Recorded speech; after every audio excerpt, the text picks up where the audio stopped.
Chapter 3. How about a nice game of chess? Setting up the Mark 7 medical pod took Milo a week. It was a much more difficult project than he had first imagined.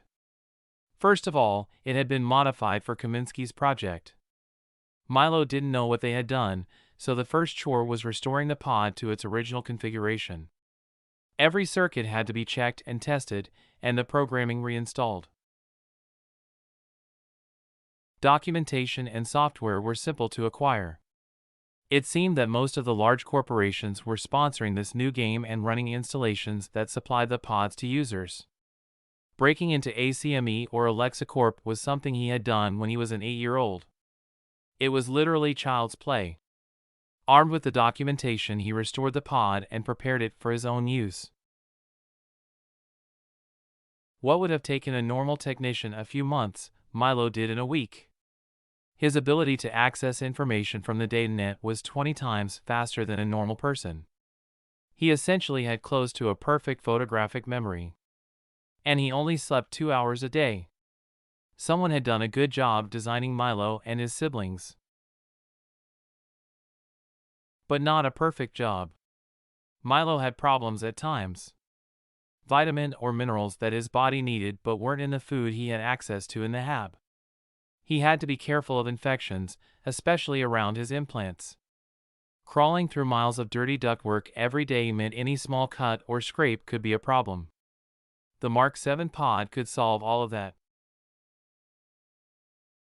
Some modifications were done. He added manual controls to the door of the pod, and an additional socket that would let him access the pod's GUI with his tail or a cable from one of his ports. He also welded a hook to the outside of the door and ran that to powered cable that could pull the door loose in an emergency.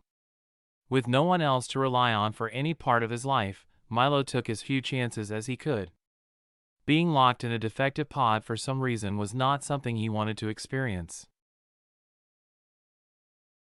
When he had triple-checked everything once again, he nervously entered the pod and laid down. It was comfortable at least. The cushions inflated to cradle his body. For long-term care they would move slightly, relieving pressure to prevent bedsores. If this worked out, Milo considered just sleeping in the pod at night. Normally a technician would insert 4 tubes. Milo didn't need them. He had shunts in several places on his arms, legs and torso for administering drugs. They'd been installed at the same time his sockets had been put in place. This was handy now. He hooked up the nutrient and drug 4 tubes easily and brought up the GUI for the pod. There was a slight vibration for a minute, and then a screen came up that he saw on the lid of the pod. Initialization of MK7-894562-1A. Welcome back, Mr. Kaminsky. Would you like to play a game? No, Milo did not want to play a game. He went into the registration file, erased all the entered data, and replaced it with just his name. Reinitialization of MK7-894562-1A. Greetings, Milo.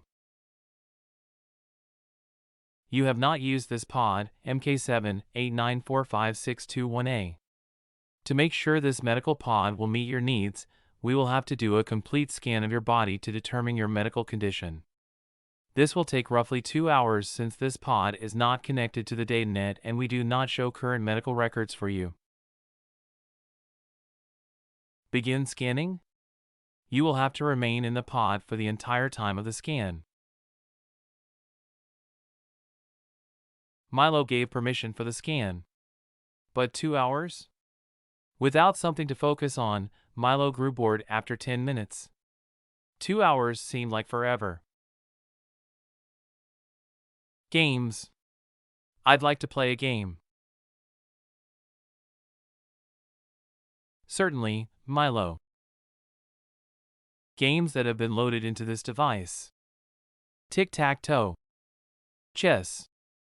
Global thermonuclear war, just kidding. We only play that with Joshua. Genesis Engine.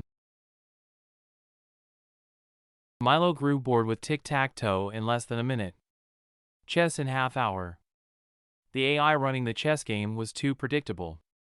He was disappointed in not being able to try global thermonuclear war. It sounded interesting. That left the last one. He clicked on the final option and immediately felt himself fading away.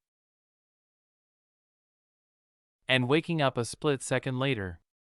He felt that he was simultaneously laying in the pod and standing in a featureless room with a large screen in front of him. Welcome to the world of Genesis Engine.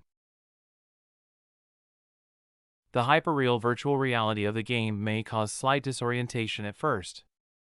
While you are in a game, and your body is resting comfortably in your MKVII pod, your mind and senses are being fed information that duplicates your experience in the real world. We just added orcs and magic. Milo looked down at his body, and it was all wrong. Or maybe, right? He had 2 legs. Longer legs than he was used to.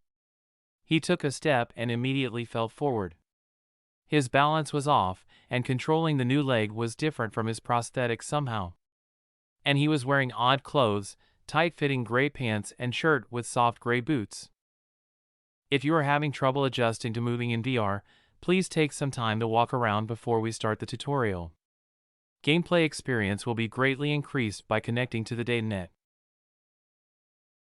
Connecting the machine to the datanet was the last thing Milo wanted to do right now. It wasn't even possible. The machine had no physical connection to a communication line. While he was sure it also had the ability to tap into the wireless grid in the hab, no signal would get through the walls of Milo's home. He had added several layers of aluminum iron oxide lace paint to the interior to block all signals. He didn't need someone wondering why they were getting a signal from an old water tank. He spent a few minutes trying to walk around the room, getting his balance. It still felt odd. He was also used to compensating for the weight of his tail, and more than once as he fell, he tried to catch himself with the non-existent limb instead of his hands. Please signal when ready to begin a tutorial. Do you prefer a screen or a personal trainer? Images appeared on the screen: a man in shorts and a tank top, a woman dressed in metal armor, a friendly old man with a long beard leaning on a cane, and an insect in a top hat. They all waved and the creepy bug tipped his hat. Let's go with the elderly gentleman. The others faded and the old man stepped forward and out of the screen, which disappeared.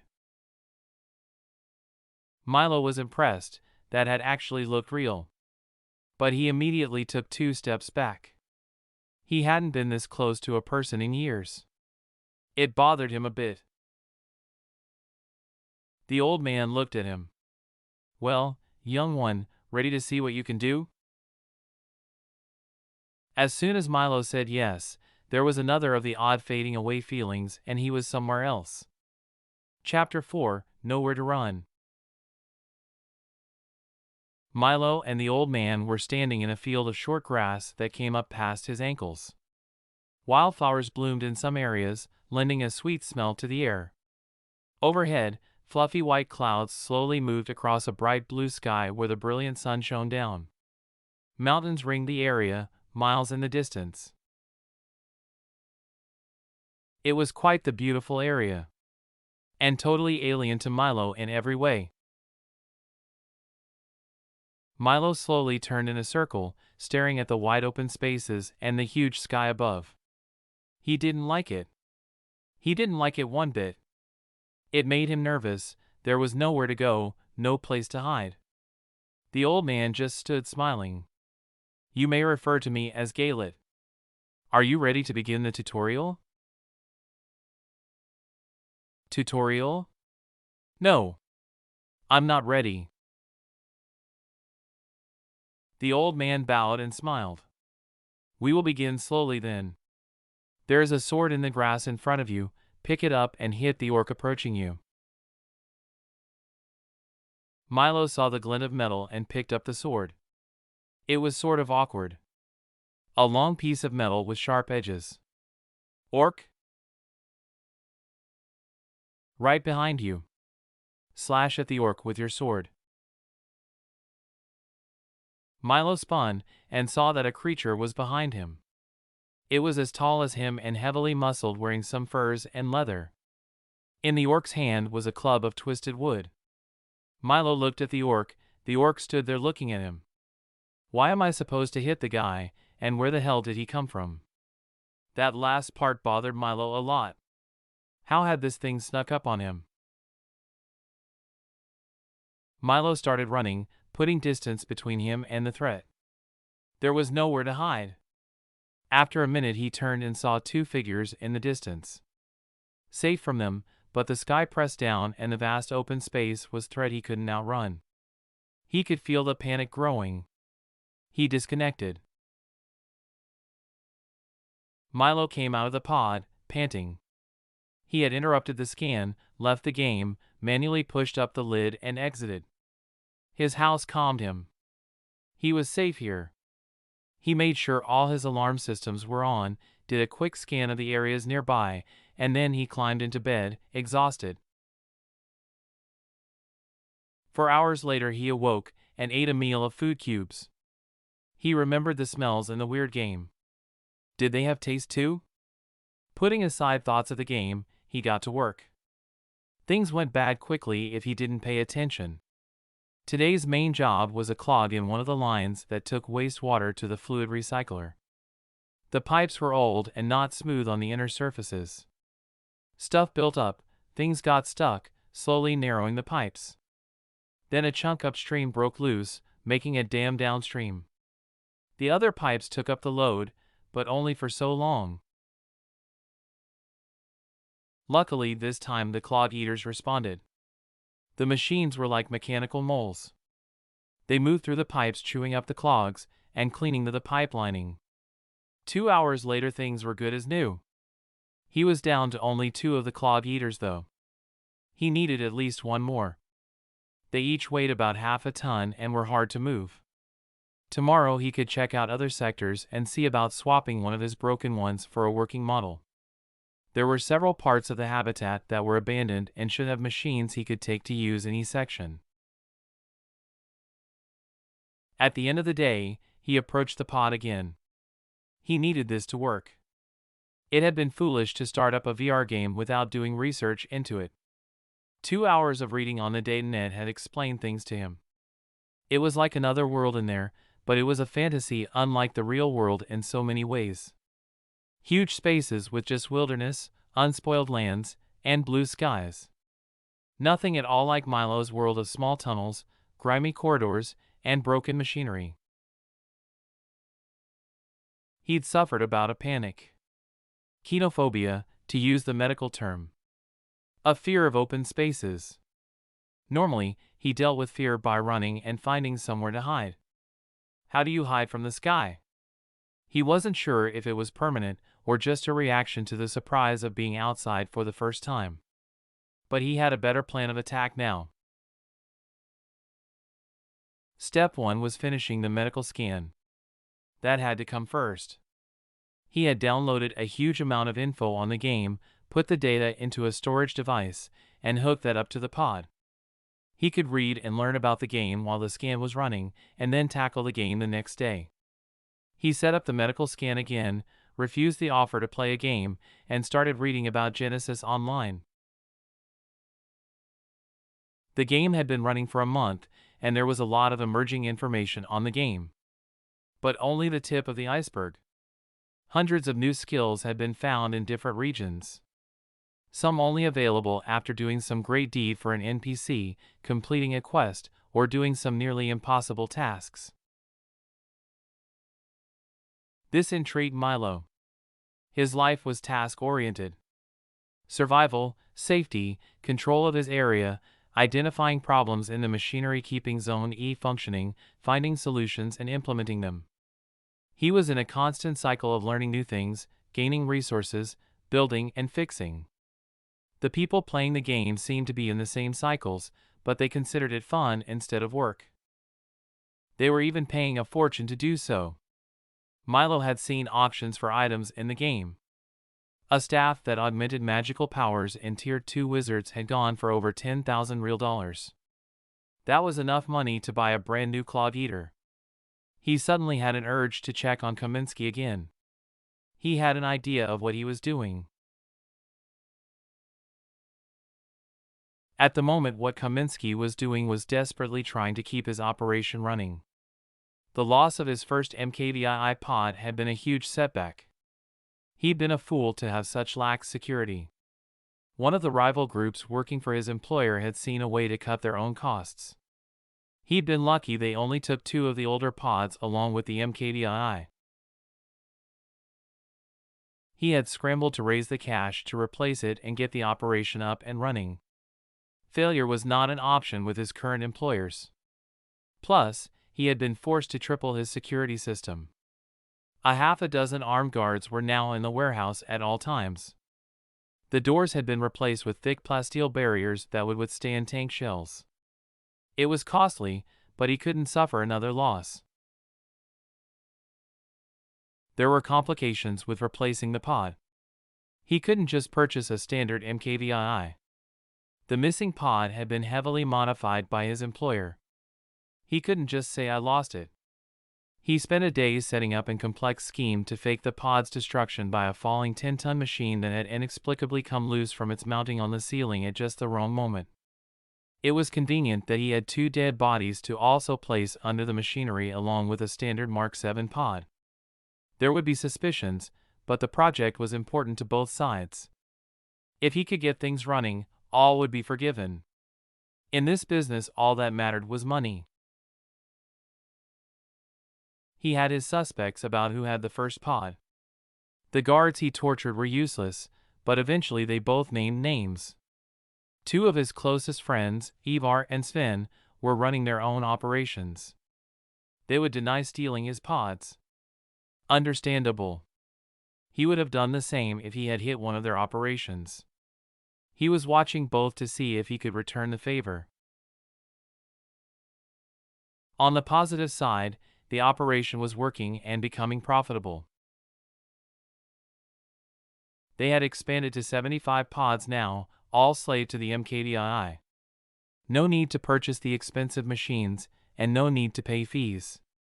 He wasn't even paying his workers. All of them were criminals whose contracts he had purchased. They were working 20 hours a day in the pods. If they burnt out, there were more he could replace them with. Some even liked it.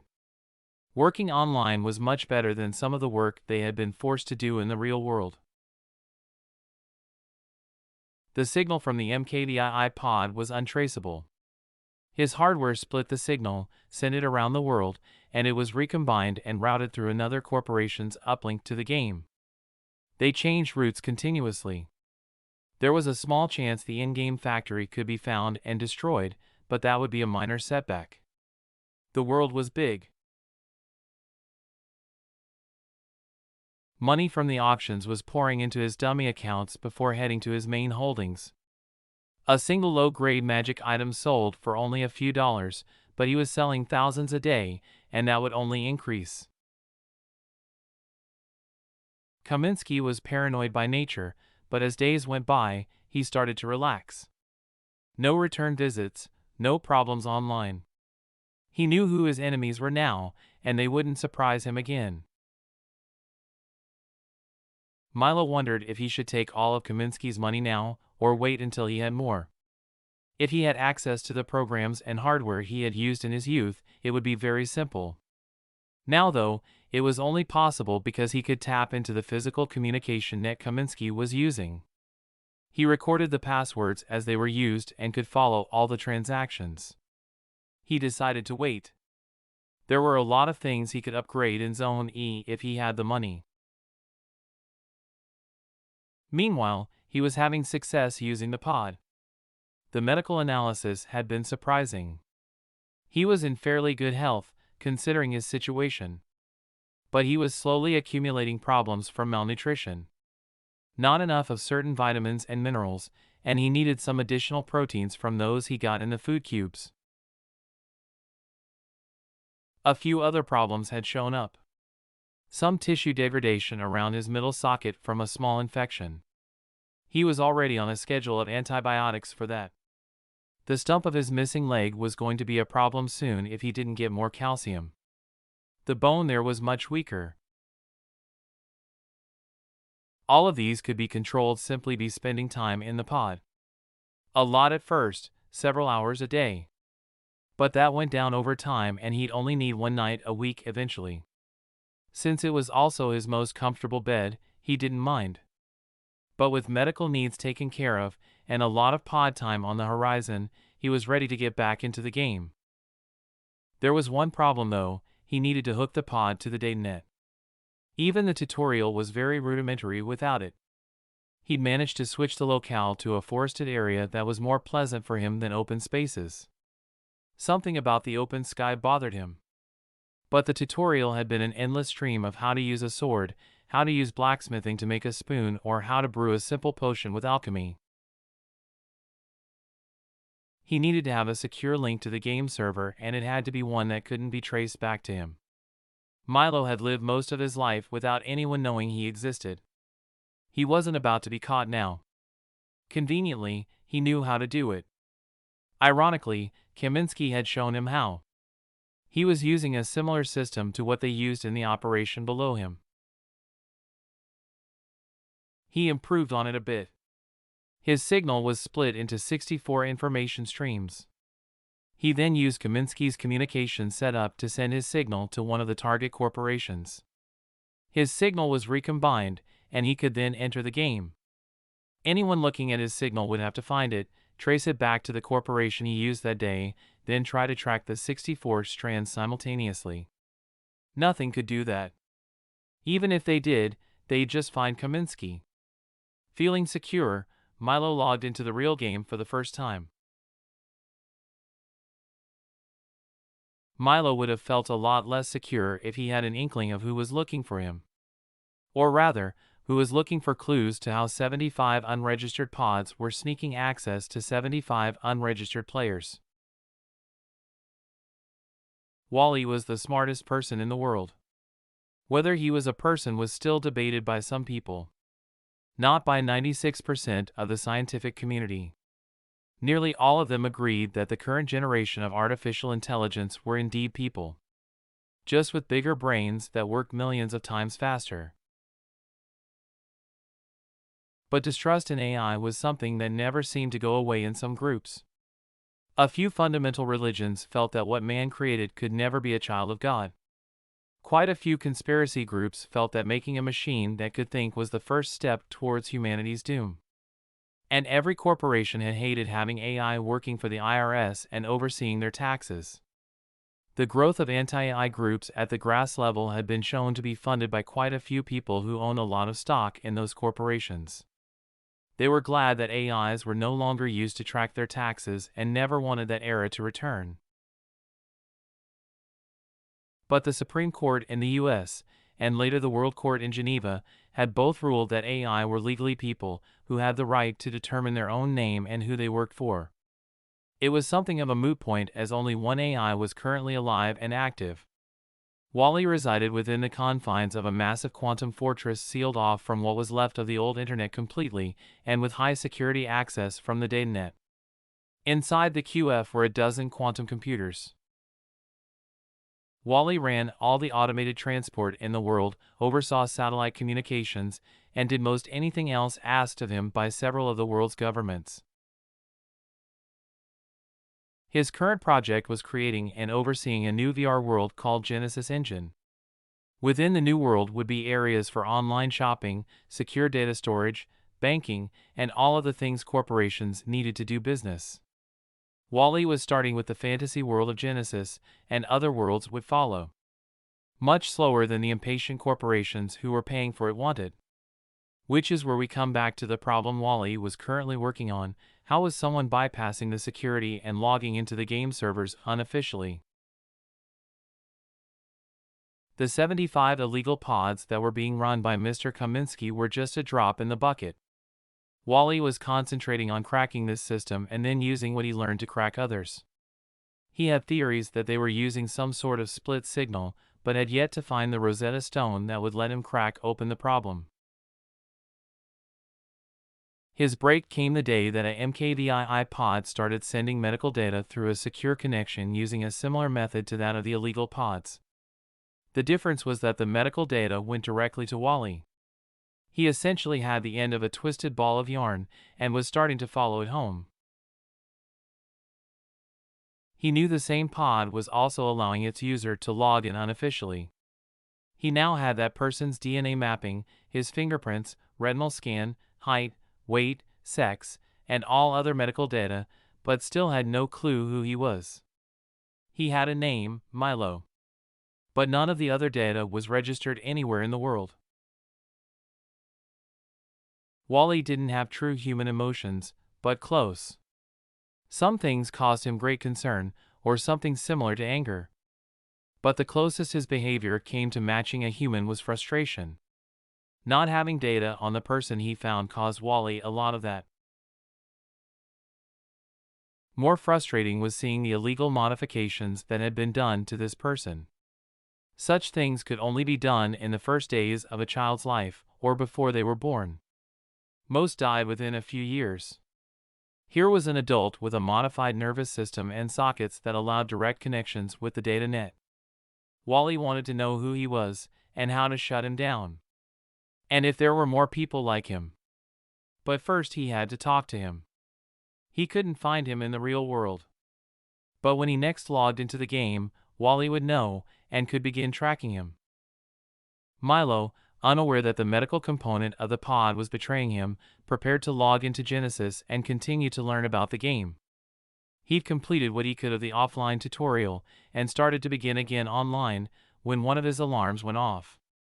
The number 7 food compiler was sending down food cubes that more resembled charcoal than they did cube-shaped gelatin that tasted like chicken. Some people joked they were better. After having been online for only 17 seconds, Milo logged out to go shut down number 7 and reroute dinner for 2,000 people from another source. 17 seconds had been more than enough time for his pod to send over all his medical data to the archives and put Wally on his trail. 2 hours later, problem fixed, he got back into the pod, inserted the IVs and prepared to spend 6 hours in the pod playing in Genesis while his pod corrected some of the abuse his body had taken. The login process was different. Milo stood in a huge domed room. The floor was sand. Around the perimeters of the room stood statues. The first ring was sort of familiar to him. The short guy was a dwarf, the big girl in furs was a barbarian, the short guy with no beard was another dwarf? Okay, so not familiar. The second row was even tougher for him. Lizard man for sure, since that's what it looked like.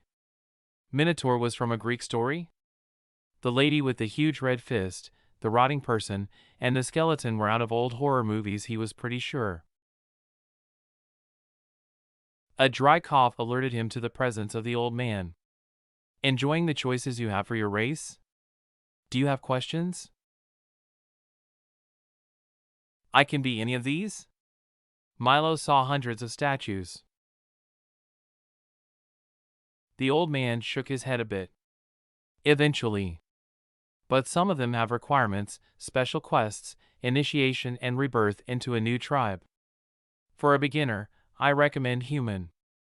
If you have played fantasy games before, perhaps you might enjoy elf, half-elf, dwarf, halfling, or barbarian. There are also many subraces such as lunar elves, hill dwarves, or stone clan barbarians. Which ones have a tail? I keep falling over.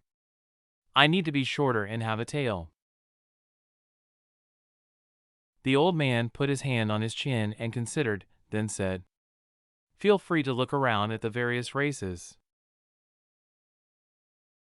Milo strolled past the various statues. He found a human-sized cat person with a long prehensile tail. The warrior had sharp fangs, but the hands were more human-looking. How about this guy? Where is he from? Galet stollied over to the statue. Ah, a fierce race. These are the Rakasha. They hail from another dimension originally. You can become one by gaining favor with their general, then impressing the high priestess for a blessing, journeying through a portal, defeating a void beast and eating its heart. You'll die, but your soul will be reborn as a Rakasha. Milo moved on. He was too tall anyway. After several similar conversations, Galet suggests Milo bring up the list of races on a screen. This may save us a bit of time. Races in red letters are not available to you at all. Orange have quests that will take an estimated year of moderate play to accomplish. Blue are available to beginners with a short quest and introduction to the race. Races in white are available to all players. Milo scanned the list. Oh, I like this one. What does the name in yellow mean? Galet sighed. Perhaps you might like a nice wood elf ranger? I think at tier 4 they can take limited beast forms and you could spend time as a lemur. I'm sorry, Milo. Yellow denotes a difficult race that has major advantages and drawbacks. None of those will be on your list at all. Really? I see one. Short, cool tail. This will do. Milo selected the race and entered the game to try it out.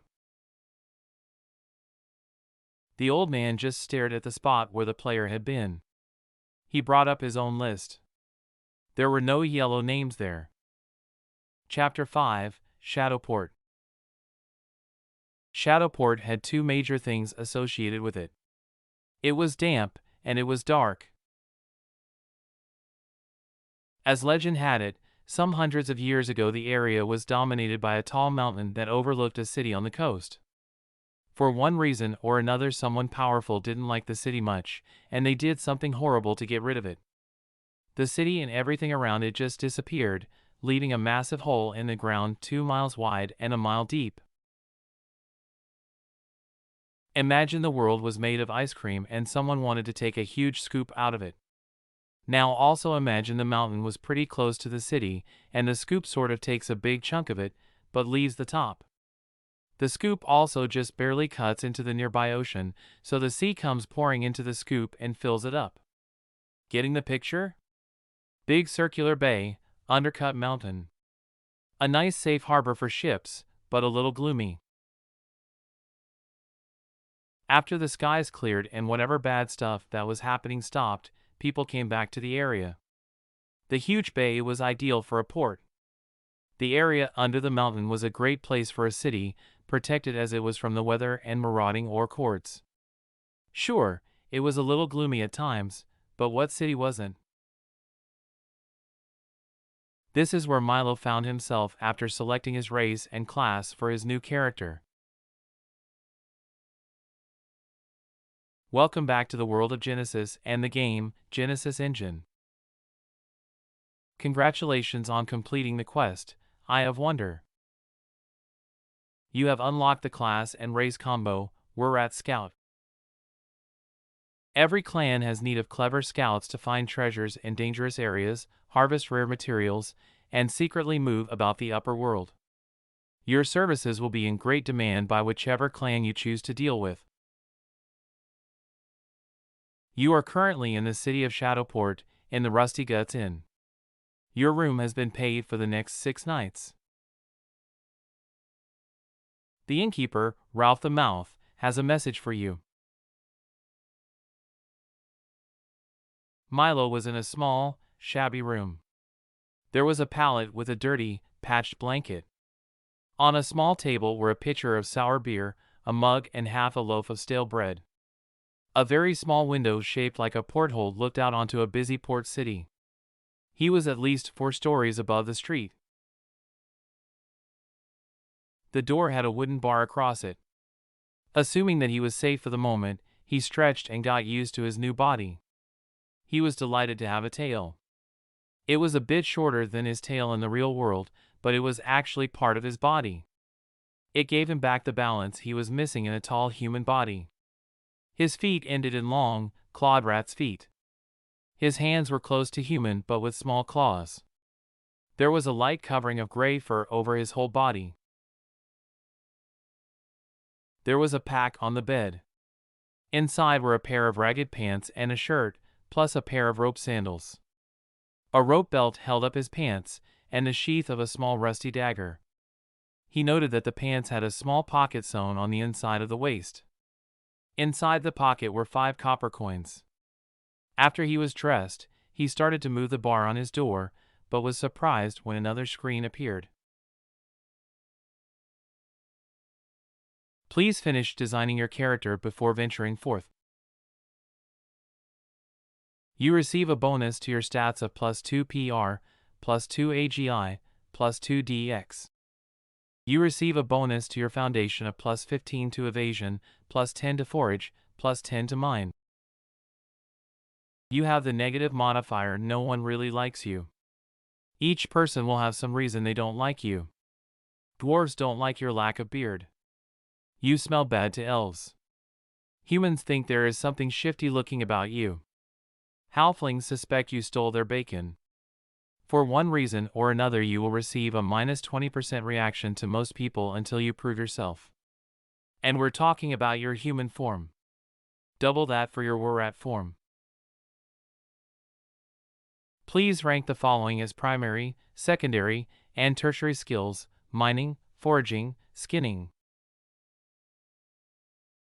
Please select either tail fighting or weak claws as a primary skill. The other will be a secondary skill. Obviously only usable in your Warat form. You may take up to 2 crafting skills at the start. Choose from mushroom farming, rat farming, sharpening, train small dangerous creature, cooking things that used to move, what are shiny things worth, plumbing, mechanic, cheese making, bone carving, trap making, or constructing large structures that almost never fall down. You have gained these primary skills: skulk, climbing, dodge, small blades. You have gained these secondary skills: throw sharp things, acrobatics, fleet of foot. You have gained these tertiary skills: manipulate lock or trap, hide. You may learn 3 more tertiary skills or tier 1 spells. You have the shape change ability and the available form, human. Changing to your human form has a cost of 500 stamina. Changing back to normal has a stamina cost of 250. You have a bonus to your stamina of 500 to fuel this ability. If you start either change with a lack of stamina, you will use health to make up the difference. Yes, this can kill you. You have the following perks: superior night vision, enhanced sense of smell, dark vision 20 foot. He chose tail fighting as a primary skill over weak claws. He was less sure about the gathering skills, but ranked them mining/foraging/skinning. The crafting skill list was confusing. He decided to take mechanic and try to read up on the others. He left the second skill blank for later. This time when he lifted the bar, no notice appeared. He opened the door a crack and looked out. Outside of his door was a narrow bit of scaffolding running around the room, with a dozen similar doors opening onto it. Several ladders lead down a story to a large room filled with several tables where people were drinking and talking. Other than a halfling and what he thought was an elf of some sort, everyone else was a human. He decided to try to shape change out of his war form. It was a rough experience. His bones and skin seemed to shift, especially his face, but he had no mirror to check. His height stayed the same and his tail disappeared. Despite being tailless, his balance was good. He decided to venture forth. No one paid him any notice as he exited the room or climbed down the ladder. He saw a large open door and made for it. It led outside the building to a sort of deck with a railing. Milo stepped to edge of the deck and got a great view of the city. There were hundreds of ships in the docks, from small fishing boats to huge merchant haulers. A sleek, black warship sat off to the side on its own, sails furled and oars pulled in.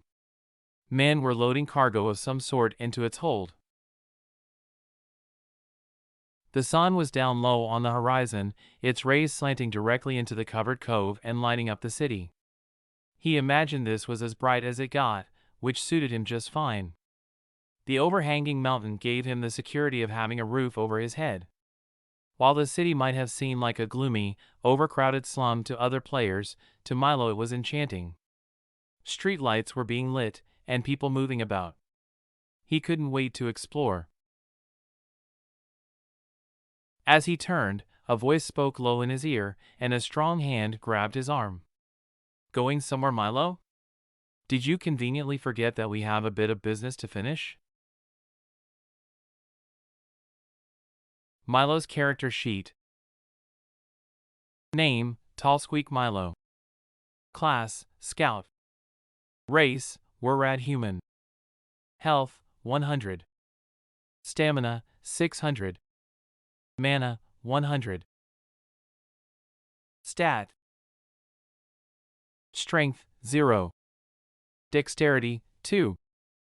Agility, 2. Constitution, 0. Intelligence, 0. Wisdom, 0. Charisma, 0.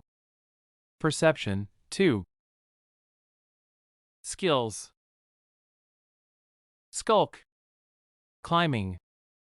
Dodge. Small blades. Tail fighting. Mining. Acrobatics. Throw sharp thing. Fleet of foot. Weak claws. Sense danger. Forage. Skinning. Manipulate locks and traps. Hide.